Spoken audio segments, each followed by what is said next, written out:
অংশগ্রহণ করেছে তাদেরকে অবশ্যই আগামী নির্বাচনে তারা যাতে নির্বাচনে অংশগ্রহণ করতে না পারে সেই জিনিসটি নিশ্চিত করতে হবে।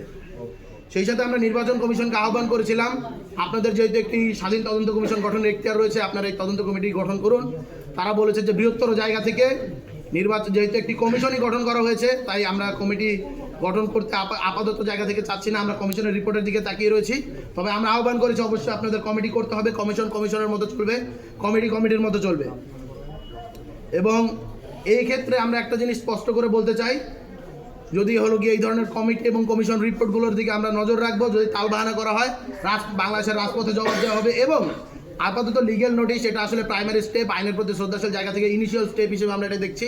অন্যথায় আমরা হলো গিয়ে ইসের ভিতরে হাইকোর্টের দিকে কোর্টে যাব, কোর্ট থেকে আমরা আসলে আমাদের যে রায়, আমাদের যে অধিকার সেটি আমরা নিয়ে আসবো এবং রাজপথে আমাদের যে কার্যক্রম সেটি চলমান থাকবে। সেই সাথে হলো গিয়ে আমরা একটা জিনিস ঘোষণা করতে চাই,